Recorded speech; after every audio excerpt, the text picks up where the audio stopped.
Hi everyone and welcome to today's video. This is a B1 level language arts lesson. It's Unit 9, Lesson 1, and today we're going to be talking about public speaking techniques. So think about public speaking and then think about these questions. How often do you speak in public? When do you speak and what do you speak about? And how do you feel when you speak in public? So Natalia has a lot of experience with public speaking. She gives a speech explaining how to speak well. So we're going to read the first part of her speech and then answer the question. So she says, "Hello everyone. Today I want to share some tips on how to become an effective public speaker. These tips will help you communicate clearly and confidently in front of an audience." So what advice do you think Natalia will give in her speech? So you're going to read the rest of Natalia's speech, but before reading, we're going to look at these vocabulary words. So take a look at the words, see if you can match them to the correct definition. You can pause the video to give yourself time to think about that, and then restart when you're ready to check your answers. All right, so advice and information about something someone did, that would be feedback. Interesting would be engaging. Difficult to do is tricky. To look at something for a long time without looking away is to stare. To do something too much is to overdo. And to make something seem more important is to emphasize. All right, we're going to read the next part of Natalia's speech. You can pause the video and read on your own, or you can follow along as I read. First, think about articulation. It's important to speak clearly. This means trying to pronounce each word so that people can understand you easily.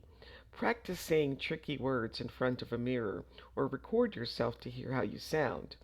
Second, use visual aids. Using visual aids like pictures, graphs, or slides can help your audience understand your points better. They also give people something interesting to look at while you are speaking. For example, if you're talking about how much rain falls in different months, a simple bar graph can show this much better than words alone. So what does articulation mean? So it means speaking clearly and pronouncing each word so that people can understand easily. How can you improve your articulation? You could practice saying the tricky words in front of a mirror or record yourself to hear how you sound. What are some examples of visual aids? Pictures, graphs, and slides. And why are visual aids important? They help your audience understand your points better, and they give something interesting to look at while you are speaking. All right, so we're going to match the types of visual aids to the pictures. So A is number 3, maps. B looks like number 6, pictures. C is number 2, handouts. D is number 1, slides. E, number 5, is flip charts. And F is number 4, graphs.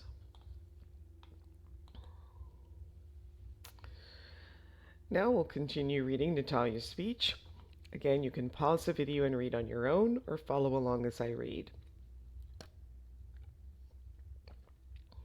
Next, think about your gestures. Using your hands can make your speech more engaging. If you're describing how big something is, show it with your arms. Just remember not to overdo it. Your gestures should feel natural and help emphasize your points. Also, don't forget eye contact. Making eye contact with your audience shows confidence and keeps them engaged. You don't have to stare at someone, just gently look at different parts of the audience as you speak. Imagine you were just talking to friends and looking at them now and then to see their reactions. So, what are gestures? Give examples. Uh, Gestures are just the way you move your hands and your body. One example is describing how big something is by showing it with your arms. What advice does an Italian give about gestures? To remember not to overdo it. They should help. They should feel natural and help to emphasize your points. What is eye contact? This means looking at your audience now and then to keep them engaged.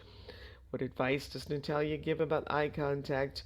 Uh, you don't have to stare at anyone, just gently look at different parts of the room and imagine you were talking to friends and looking at them to see their reactions. All right, gestures and eye contact are very important when speaking. First, prepare a short self introduction speech. So here's an example. Hello, everyone. My name's Bohan, and I'm from Serbia originally. I have two sisters, and we live here with our parents. I love soccer, and I play as a forward on my school team. And then he continues. So you can use this as a model. Um, and then think about the gestures that you can use when you introduce yourself. Give your speech using gestures and eye contact. You might even want to record yourself, and if you would like, share that here on the channel. We'd love to get to know each of our viewers. So if you would like to record and post your introductory speech, that would be great. All right, now we'll read the last part of Natalia's speech. Again, you can pause the video and read on your own or follow along as I read. Like all things, effective public speaking needs a lot of practice. The more you practice, the better you get. You can start by practicing in front of a mirror, then move on to family or friends. Ask them for feedback on what you did well and what you could improve. Finally, keep it simple and use simple language. People often think that using lots of complicated words and long sentences will improve their speeches, but this is not true. It's better to use simple words and short sentences and to speak naturally. This makes it easier for you to keep speaking smoothly and for the audience to follow along. So, why is practice important? Well, the more you practice, the better you will get. How can family and friends help?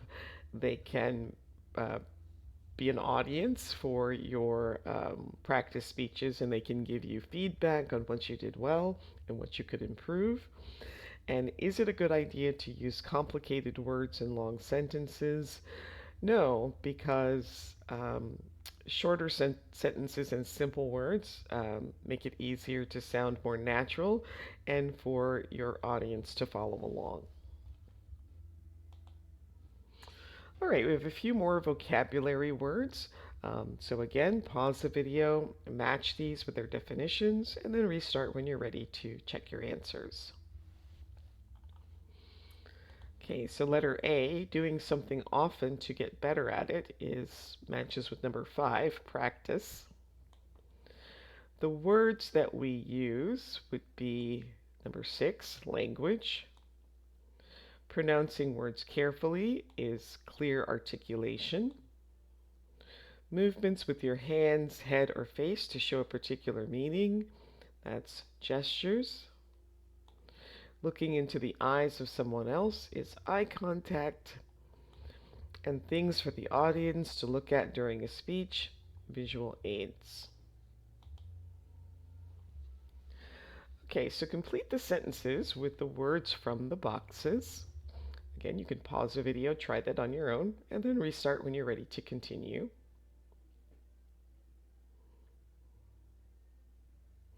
Okay, I think it is important to speak with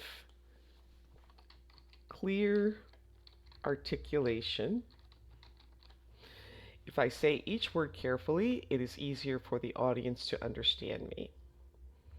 When I give a presentation, I always try to keep eye contact. When the audience can see me looking at them, they feel like I am a friend talking to them. Before I give a speech, I like to practice a lot. I sometimes talk to myself in the mirror. I always use simple language. When I speak in public, it makes it easier for me to speak clearly and confidently. I love using visual aids. When I speak in front of other people, like graphs or pictures, it's much easier to explain things. I think a good public speaker should use gestures. Using your arms and your hands helps make your speech more engaging. So Mavis is worried about giving a speech in her class next week. What advice can you give her? So she says, I'm so nervous about my speech next week. I'm really bad at speaking in front of other people. I'm worried that nobody will understand me or they will laugh because I don't use the right words. I get very comfortable and I never know what to do with my hands. Sorry, uncomfortable, and I never know what to do with my hands. So give Mavis some advice. You can use these sentence starters. So you might say things, advise her to practice not only her speech, but her gestures, practice in front of a mirror, uh, articulate clearly. Um, so any number of things that she could do to feel more comfortable. So think about what we've covered in this lesson and then discuss the questions. So how can you make your speeches easier to understand? We talked about using simple language and sentence structure, speaking clearly and pronouncing each word carefully. And what are some visual aids and techniques that people can use? Slides, pictures, charts, graphs, flip charts, any number of things that can help to keep your audience engaged. And that brings us to the end of today's video. Please like, subscribe, share, leave a comment, and I hope to see you next time. Thanks for watching. Bye.